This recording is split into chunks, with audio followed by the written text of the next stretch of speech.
Assalamu alaikum everyone. Welcome to Career Conversation, our last session for 2024. It has been a great year with a lot of interesting conversations and of course a lot of interesting things happening in the world around us, in careers, in a lot of different ways. And we thought it would be very apt to sort of cap this year off with a conversation on something that I am quite passionate about, and really I think something that fuels, all our career related discussions, and that is the education sector. And to, make it even better, I have today with me a very close friend, role model, colleague, I would say. We've done a lot of things together, and I'm hoping, and I know rather, that all of you will learn a lot from her. Welcome, Zohraida Bhai. I will not take the trouble of introducing you. I will allow you to introduce yourself and directly jump into our first question for today. I always seem to forget to introduce myself. For our new listeners, my name is Farhan Yusuf. I'm a pharmacist by profession and the host for these career conversation podcasts. Yes, back to you, Zohraida Bhai. If you can introduce yourself and take us through your journey as far as the education sector is concerned. Thank you, Farhan. Thank you for having me here. So, as a lot of you already know, and for those of you who don't know, I'm Dr. Zohraida Karim. I have a doctorate in early childhood education with majors in psychology, brain development, and curriculum designing. And I've had 25 years of experience in the field of education, where I've had the opportunities to work under people. I've learned a lot from my previous employers, and it's been an exciting yet very challenging journey because I feel my thought process and my beliefs are very different from what you see around. And why I feel I'm very different from the rest is because I've had a very difficult education journey. I haven't always been an A+ student, which the world really demands, but that's the change I've always wanted to bring about, because I don't feel grades actually define who you are or what you are. And people today are not just paper smart, but they have so many different skills, which I feel it's time to identify. Hence the change, and it's time for change. Thank you so much, Zohraida Bhai. Zohraida Bhai, is a teacher something you always wanted to be, or is that something that came about? And I know you may have shared your story multiple times, but we do have new listeners all the time. So if you can just share a little bit. I might know a bit of that story, but I know many of us don't. Sure. So usually people shy out sharing the truth, but I'm an advocate who only speaks the truth. And I feel a lot of the youth have either picked on a sentence or two, and I've had to talk to them about how to overcome that and not to just hold on to having that particular thing which they find as a challenge. So I've always grown up in the environment where doctors and engineers were a very big thing. And my family also had the dream that I should become a doctor someday, but a medical doctor. And I think there was always a lot of pressure for me because I wanted to prove that I could do it. Unfortunately, I didn't get the grades required. And I'm a very soft-hearted person, so forget becoming a surgeon, I can't even see someone hurt. Although I'm a first aider, it's difficult for me to actually chop someone. So keeping that in mind, I did struggle getting the grades required. And unfortunately, although very proudly, I graduated with F in math. And that was the biggest challenge I faced because no university would accept an F. And yes, it was a struggle because I applied at multiple universities. And I was exhausting myself. And the last university that I applied at, I added something in my mission statement, which I think is what intrigued them. And I said, if you do not give me the opportunity to study at your university, you don't know what you're losing. And they got in touch with me saying, looking at your grades, we would not want to take you on. Because yes, you have A's and B's in other areas, but math is very essential in life. Math to me is Spanish, to be honest. And they said, but your last statement, how would we lose if we did not give you the opportunity to be part of the university? I said, well, take me on, and then you'll see why. So they were very surprised as to how I managed to get through. My math grades were not the best, but I had a wonderful tutor who helped me get the C's at least. And I started forming a club and a committee of how things should be different, why examination methods should be different, and how universities and other institutes should not be looking just at grades, because there's so much potential packed in each individual. And that's how my journey actually started. So forget the medicine. I always had this burning passion of bringing a change in the education system. And I wasn't sure of what pathway to take, because 25 years ago, you didn't have the perfect counselor in schools who would actually identify your potential. They would just look at the grades and tell you, okay, these are the options you have. And from that time till now, teaching wasn't something regarded as a wonderful profession. It was something that if you couldn't make it into other professions, that's your only option left. So I did go through 4 different careers before I landed in teaching. Because I was very disheartened, I couldn't get into medical school, I actually gave up on a lot of things. So I started with a photography course, which just isn't me. And then I did a ticketing course, and that also wasn't me, because I can't sit still in front of a screen for so long. I did something with the beautician and henna artist, and nothing was me, to be honest. And a friend of mine working in a school lecture is like, you know what, just come and help. And I realized that I loved children, because that's exactly when I wanted to show that every child is so unique and different, and the foundation is where we really need to start to make a change in the world. That's how my career started. Wow.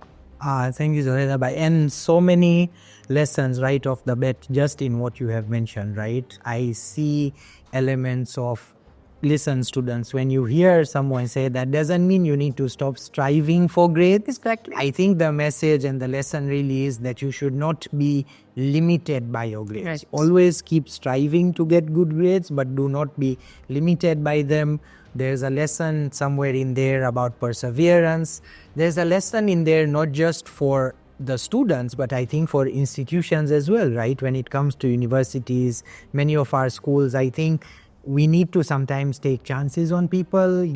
I always, and I'm sure you'll mention this later, because I think we share that same sentiment, that the challenge with our examinations is that what happens when you are sick during your final exams, right? Like, you may have been brilliant for whatever period of time, but when you're sitting for that exam, one small mistake or one sickness or one somehow can change everything, and that always seems a bit weird, right? So I think, there's a lesson for institutions, there's a lesson, you being a teacher yourself, but acknowledging the role that another teacher played in your life, right? In making sure that you sort of strive in your maths and you do better and all of that. And I think all of us in our journeys can think of some people who may have played that role, and we are utterly grateful to them.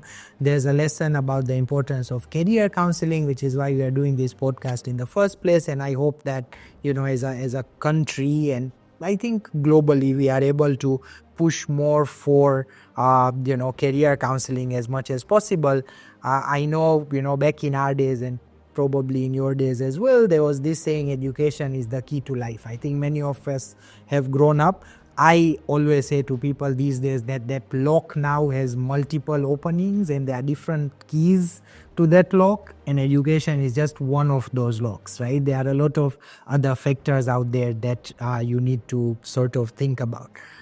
So lots just in that bit of your story, Zohraida.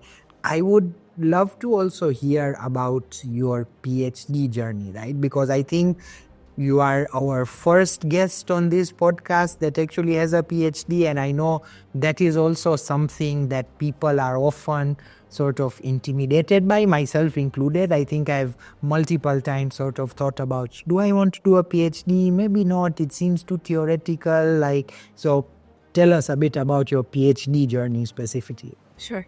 So before I continue, first, I like how you emphasized about the grade. So yes, everyone out there needs to continue striving. Don't hold me on that. But the only thing that why I mentioned it was that was my driving force to prove what I am and who I really am, and that grades don't define me. PhD. So after I did my bachelor's and master's, which was actually just in education, and I started working with the younger ones after I had my second born. So I was working in a primary school first, and when I started working with the preschool level, I realized that if I want to make a change, it's not just at the primary level, it has to start from the roots, which is, of course, the early years foundation stages. And I felt that I needed to major in that area to be able to make a difference. And apart from my family, especially my mom having that dream of me being a doctor, I knew because this was my passion and because I thrived in that field, I knew and I was very confident that I would actually achieve the title in something that I like doing. And just then I had a lot of support from family, and I started looking at the curriculums out there which were available, and I did realize that AIU, one particular university, wasn't just theoretical and paper-based. They actually allowed you a lot of field work, and they wanted you to document your data, your statistics, and do studies with different children.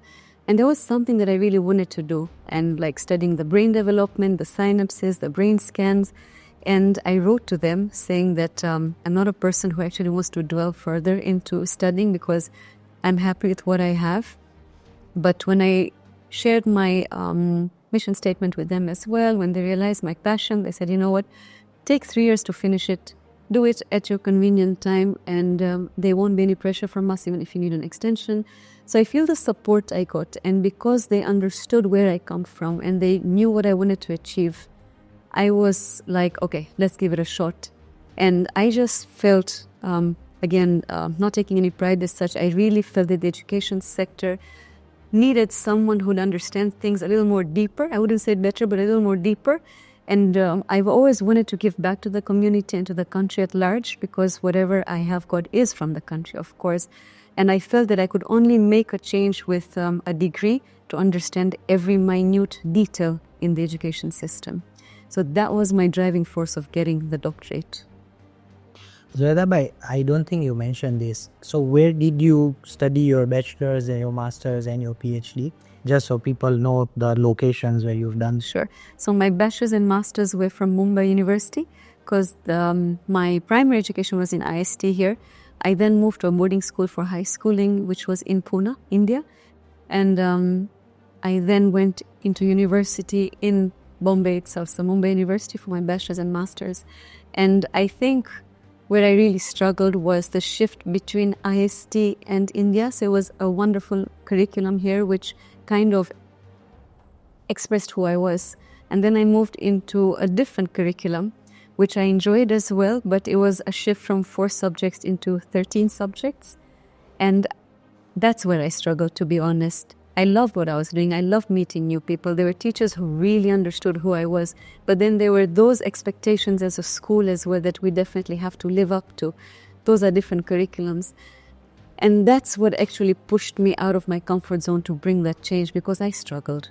And I don't think I was mentally ready for that drift or that change altogether. And my doctorate was done in America, which was another ball game altogether, but a very interesting one.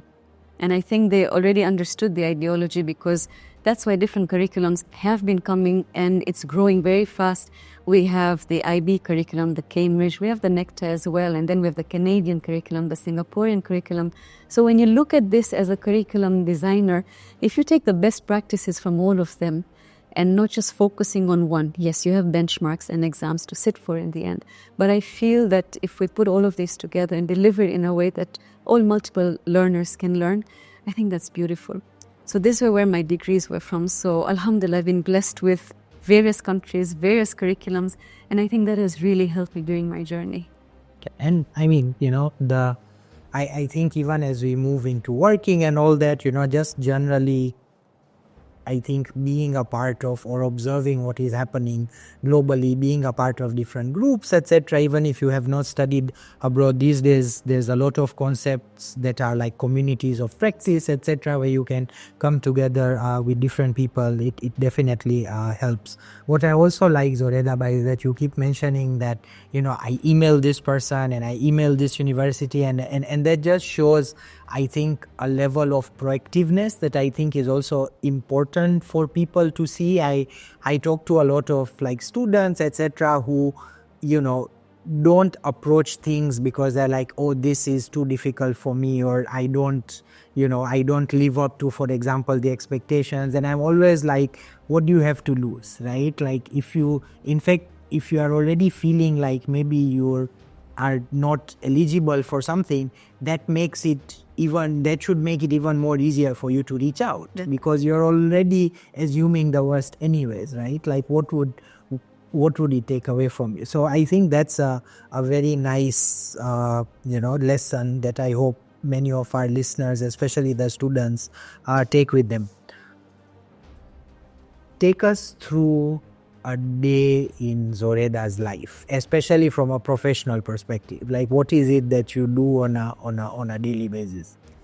So I have a school of my own, and I run 3 campuses. So I'd say my life is a very busy one, but a very happy and fulfilling one. And I love my working hours because I'm doing something that I really enjoy. So I start my morning as early as 6:30 at the school campuses, and I work right until 4:35. But during the course of the day is where I find my happy moments and my pleasure. So it's not just moving around classes, observing teachers, and doing office work, because that's really not me. I love getting into classes, taking sessions as well, doing tiny things with children, meeting the staff, talking about their day and what they would like to do differently, what they would want differently within the system itself. I talk to students as well. Those are the best parts, where you get those lovely smiles and those very warm hugs. Those are the most fulfilling ones on any challenging day, and it just makes my day perfect. And throughout the day, that's what I usually do, apart from the office work. And throughout the week, I land myself in multiple meetings as well, where we're always talking about redefining and making programs richer than what they are. So like I'm meeting someone tomorrow for a coding session, which was something that I was very worried about, to be honest, but my just previous visit to Dubai really opened up my eyes a lot about coding, AI, and I know it's like another taboo or a stigma when you talk about AI, especially in the education sector. But there was a lot I got to learn during that trip. And so we have a meeting tomorrow scheduled for that. I do visit other schools as well. I believe not in competition, but in collaboration. So every day there's something new happening for me. And I think that's the best part. So meeting parents as well. I make sure when parents are dropping off children or picking up, I'm there to have a conversation with them, because the triangle between parent, teacher, and student is very, very important.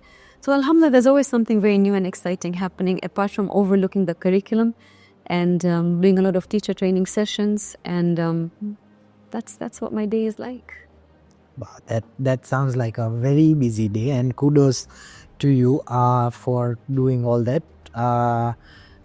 I like, how you mentioned the whole aspect of seeing the students and getting those reactions from them and all that, because I do a lot of mentoring, and it's at no level as far as teaching is concerned, and I know the joy one gets from just seeing someone that you've worked with and seeing them grow and achieve something. I can imagine that's like 1,000-fold as far as teachers and someone like you is concerned. So I completely understand that. Zohraida Bhai, you mentioned it from the start of the session today. You've been mentioning, like changes in the education system and all of that.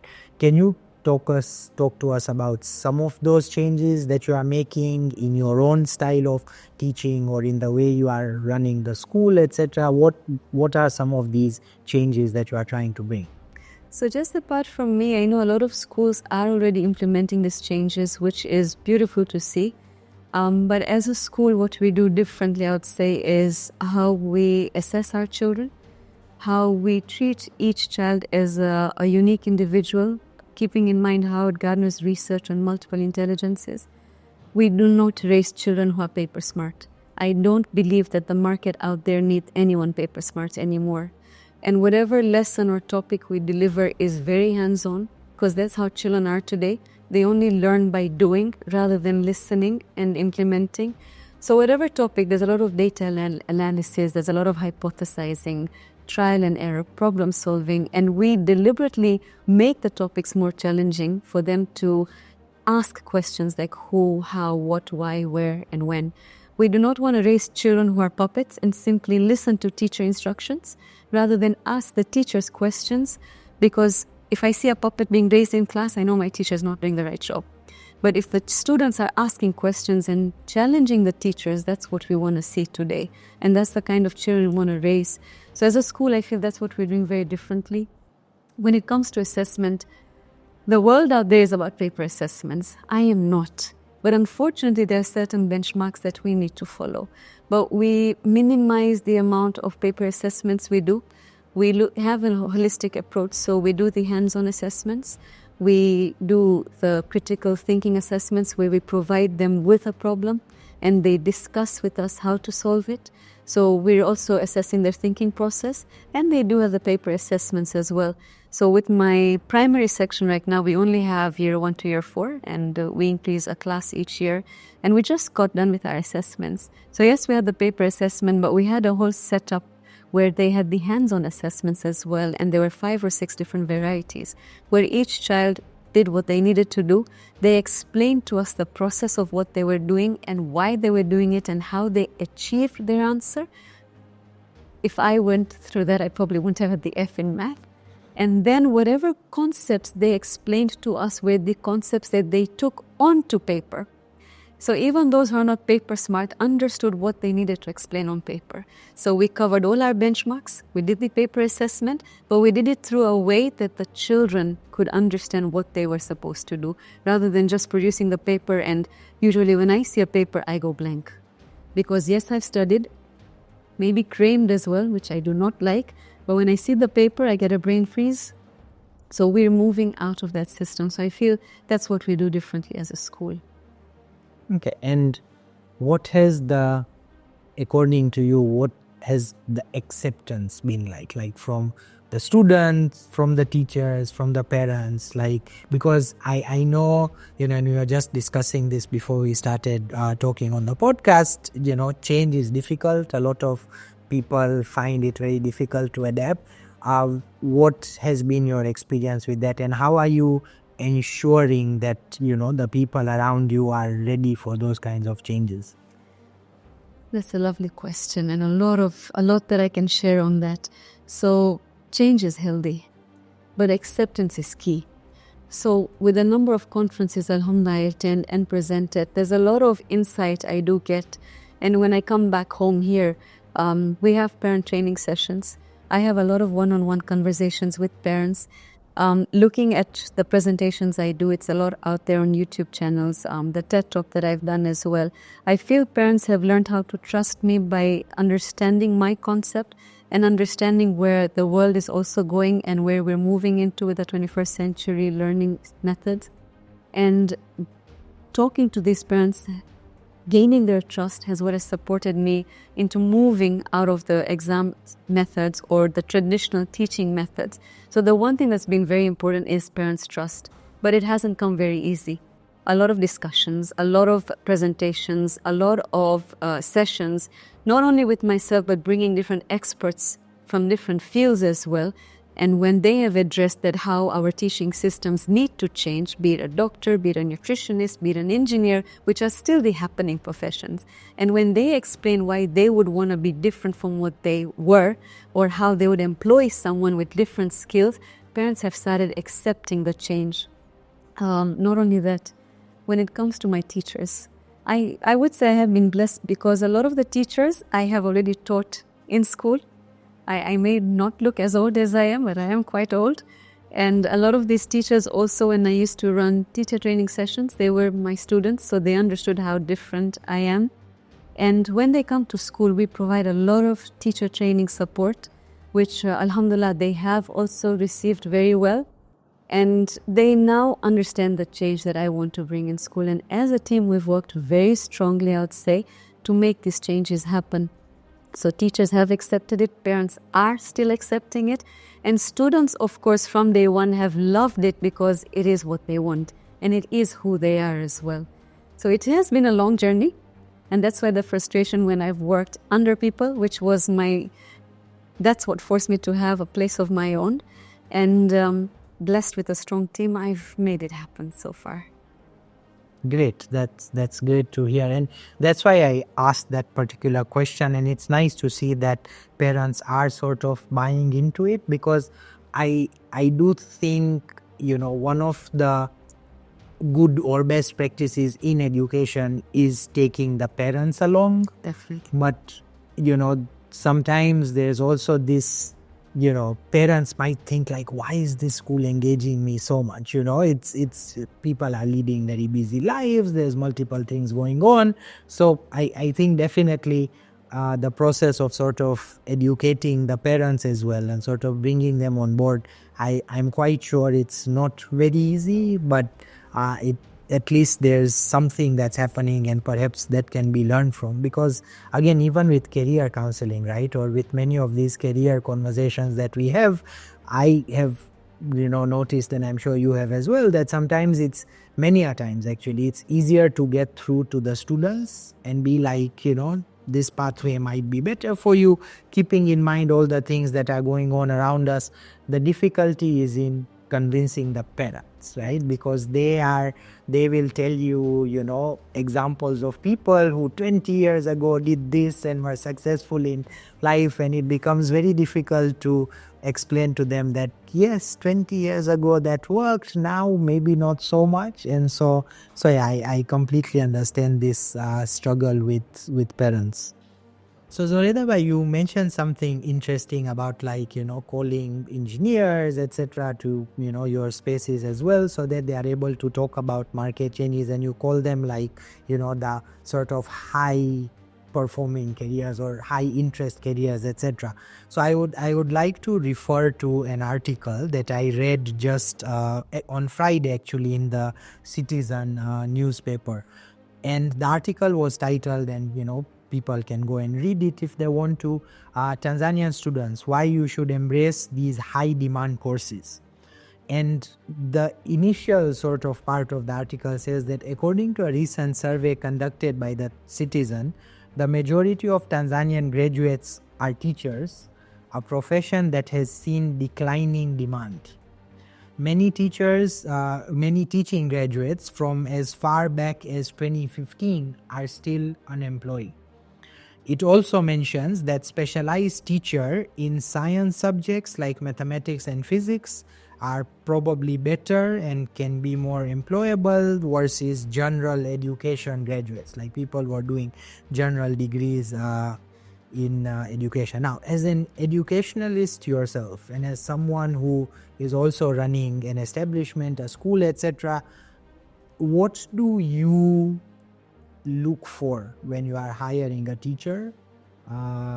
Let's start with that, because clearly it looks like we are being told there are a lot of teachers out there, and of course part of that may be something that you mentioned earlier, that even back in the day teaching was something, if you can't do anything else, then you just get into teaching, right? There has been that sort of mindset, though I personally also don't agree with it. I think teaching is one of the most important professions, and so the people who go into it really have to be passionate and all that, but unfortunately we know practice on the ground is not that way.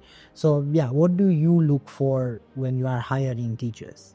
So one statement you made first that I'd like to answer before I answer this, rather discuss the statement, when you said that you find the teaching profession one of the most important ones. I always proudly say, teachers made engineers, teachers made doctors, and teachers made pilots as well. So whatever high-end or high achievement professions they are out there come from teachers. So I proudly say I'm proud of all the teachers globally. Coming to the employment part, yes, degrees are definitely very important, because you understand that the candidate or the applicant has been through various stages of approaching how to work in an environment, how to work with different children, the knowledge they need for delivering lessons and concepts in class. Like you mentioned, that the math and physics teachers are more on the employment chances rather than the generalized one, which is something I wouldn't accept or agree to, because multi-talented teachers should not find it difficult teaching any subject. But yes, of course, when you go into the higher grades, you need core subject teachers. But when I have applicants coming to me, and there are people who would vouch for that, I do look at the degree, but I push the CV and the papers aside, For me, they need to sell themselves to me in a way where when they're talking to me, I can understand their background. I can understand their language skills, their people skills, their thought process, because I would place a few challenges towards them and ask them how they would work around such a challenge, or if you had disciplinary issues in a class, or how would you work with a team? Because I do not want to work with a person who says, I can do this and I can do that. The world is right now about we. It's about teamwork. So these are the phrases or my keywords that I'm looking for when I talk to someone. Someone who has a burning passion like myself. Okay, maybe we're all at different levels. Nobody can be like the other one because we're unique. But if I see someone with a vision who wants to make a change, not in the education system, but in the life of a child, understand the child and implement lessons accordingly, that is what I'm looking for. So if someone is coming with a traditional mindset that, oh, I can do very good lesson plans and my evaluation methods are excellent and I will achieve this and every student will achieve this by the end of the lesson, that's not someone who fits in, because you do not know that every child will achieve that by the end, and you do not know that you do the best lesson plans. So that's either overconfidence or you've learned how to sell yourself in a different way, trying to secure a place in the market. So that's how I base it. Degrees, yes, I look at, but I put that on the side. I look at you as a person. And I completely get that as an individual, because that is how my mindset is. I do acknowledge that there are many schools of thoughts out there, even when it comes to hiring. But I definitely appreciate that approach, Zohraida Bhai. How easy is it for you to then find teachers who fit into this mold of yours? I struggle. It's a big struggle, because you will find that there are excellent teachers out there, but it's time to move them out of their mindset, which they have grown up with. It's not their fault. It is how we've grown up and what the education system has imposed on us. So there are those candidates that as a school, we do take them and train them for 2 or 3 months, trying to give them the skills that they have, because yes, they have the idea. They're desperate to make a change, so they just need scaffolding and support, which I feel as a school we are responsible for and obliged to, because we can't always say, oh no, I'm sorry, you don't fit in. But that's what we're there. That's what my mission is, to change people and help mold people. So we do support these kind of candidates as well. Again, looking, if they don't meet 10 of the criteria that I'm looking at, they still meet 5 or 6. Those 4 is for us to work on as a school. But it's been a very difficult journey, to be honest, because, like I said, we're still in the old mindset. But it's not impossible to change. If I see the person is open to change and they want to change, I would still take them on board. But yes, I feel because sometimes we don't find what we want, we start looking outside, whereas I feel as a country we have a lot of potential. It's just giving them the opportunity and the avenues. And I really do feel that even institutes here that deliver the teaching degrees, if they would seek assistance, I wouldn't say help, if they seek assistance of the kind of change we really need to bring, I think there's a lot of us out there who will be more than happy to help with designing that curriculum and scaffolding and giving support as well.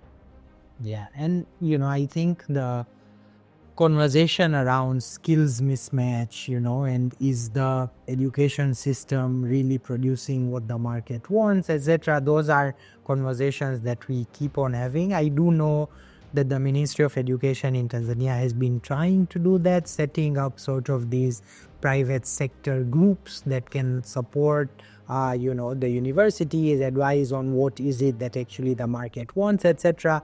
I think and this is something that's not for you to solve. I don't know who would solve it. I don't even know if we can solve it. I think my challenge generally with things like, because I feel like blaming the curriculum is a crutch that a lot of people use. Like the moment something doesn't work out from a career perspective, whatever, and I speak to a lot of young students, especially at university level, about this, where it's very easy for someone to say, oh, the curriculum didn't teach me this and the curriculum didn't teach me that. I often tell them that, having traveled to a few countries, I hear complaints about curriculum everywhere. Even in those countries where you think there would not be a complaint about curriculum, there are problems about curriculum. And I think generally the issue for me is just how bureaucratic and like slow the process of curriculum review is. And with the kind of world that we are living in now, and we were talking about this earlier, exponential change, etc., my fear always is that by the time you review a curriculum, it's already outdated, right? Because of how our processes are and all that. And like I said, that's not a problem for you to solve, though happy to hear if you have any thoughts, but this is more just for all of us to consider that it's something that needs to fundamentally be shifted. Well, although you said that it's something difficult to make this change, and it's not for me to be able to solve this problem, I just feel there's no problem out there that's big that we can't solve. I just feel we need the right team, people with the right vision, and I just feel that we need avenues to channel ourselves in the education sector locally, where we can work together and make this a healthy change. Yes, it will take time. It's not something that will happen overnight, but if we start working on it from now, I can see that within the next couple of years, as a country, we would be at a very different level, and we would produce students and people that would actually excel beyond faults, honestly. It's just that we need a strong team to come together to do this. Great. And I think, some of the approaches that you've mentioned are also helpful, right? Where you are definitely abiding by certain curricula, but then you're also adding elements to it, right? And I think that best of both worlds sort of ideology is probably what we need while we are figuring out some of these sort of long-term challenges. Zohraida bhai, I would love to hear how you are approaching career counseling within your school, right? Because I'm also someone who very strongly believes, and especially since this is a career conversation, that elements of career counseling also need to start as early as possible, especially in today's world where there are so many options out there. I think we often see students who start thinking about careers when they are finishing their O-levels or they are in their A-levels, and by then, I think if you've not had a clear process, then it becomes very overwhelming, or you are so narrowed that you may not see all the options that are out there. Do you plant seeds of career counseling from your level where you are teaching the students? A very interesting question, because I do career counseling as well for students when they're applying at universities. And what I did realize is every time they come to me, they already have a pre-notion of what the family wants them to do or what they want to do, which is a happening career. And when we do the test and the kind of options they come across, they're like, there's over 99 things or over like 52 things I could do I never knew. And I feel it's those statements that made me understand and wake up actually that it's time that we start things as early years. When children are 4 or 5, when we start talking about it, they start aspiring what they want to become.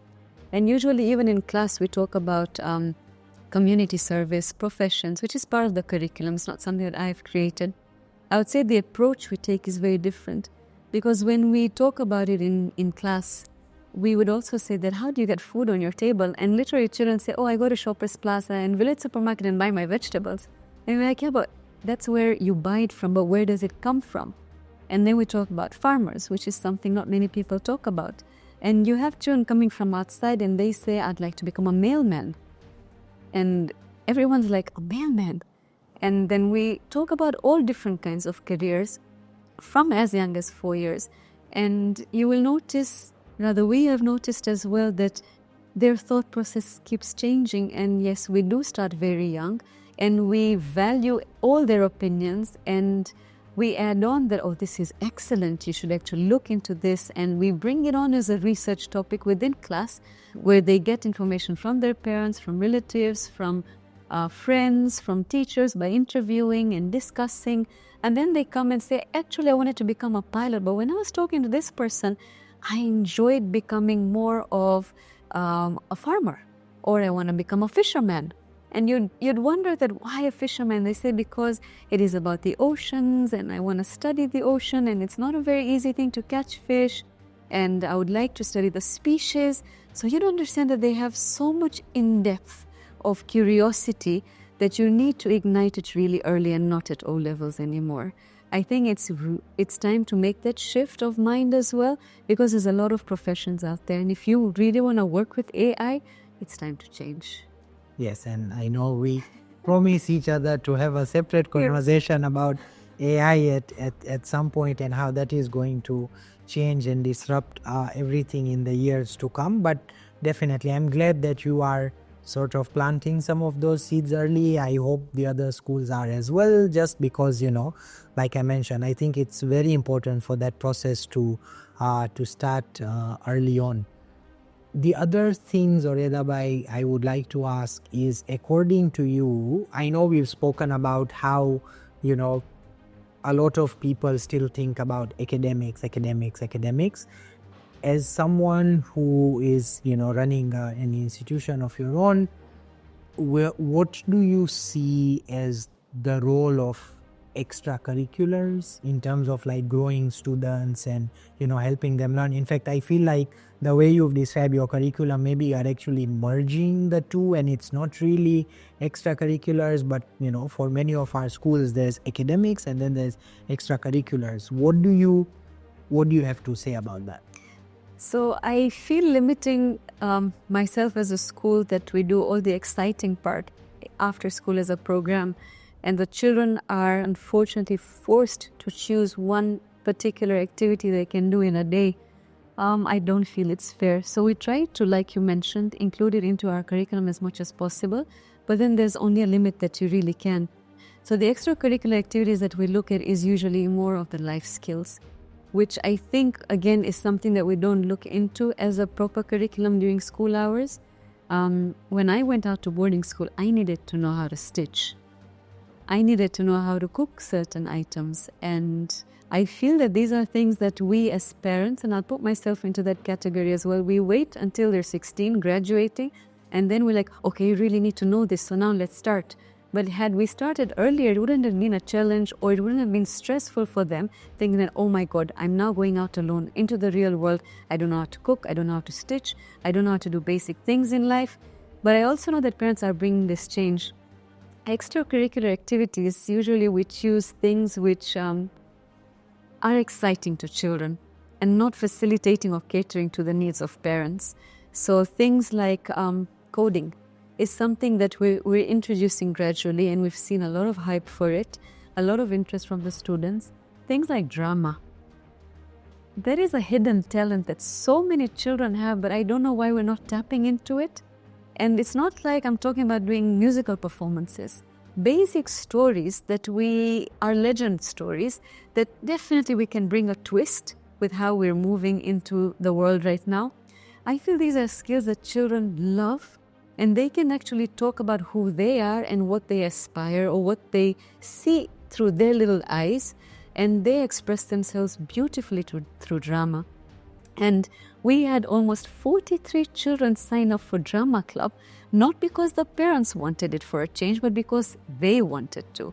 And I did the Jungle Book with the school last year, and it was amazing because they were truly enjoying what they were doing, and that's what we really want, children enjoying. So we literally try to target for extracurricular activities that will help the children express who they are, rather than just the basic math club or authors club. I feel we already do so much of that in our curriculums, and parents also emphasize on it because it is important.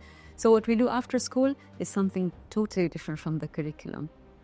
You don't have to talk to me twice about the importance of careers in arts. That's a personal mission of mine, to promote more of, especially I think Tanzanians, to get into writing books, doing drama and all of that. It personally saddens me how much we are focusing on science, not realizing that inspiration a lot of times comes from arts, right?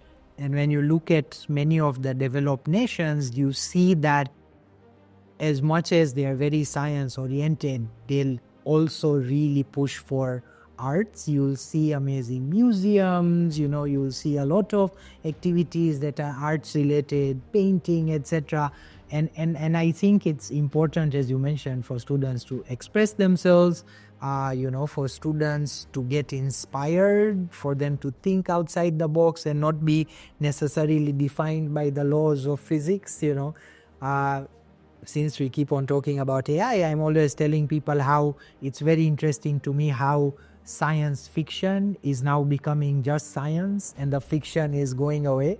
But those were all artistic thoughts that people had years ago, right? Like there are people who wrote books years ago imagining worlds of like flying cars and robots and all of that. And it's all now, becoming true. So that was my personal rant about. I feel the best part of drama and arts is also when you want children to change. A lot of the legendary stories say, and they lived happily ever after. But the world is not as such anymore. And we actually tell students that's not the case. And we all know it. So can you change the ending? And when they give their suggestions, you actually know that they're in line with what's happening globally and how they perceive information and statistics and how they're ready to make changes and adapt to situations as well. I think that's the beauty of a lot of art clubs. Great.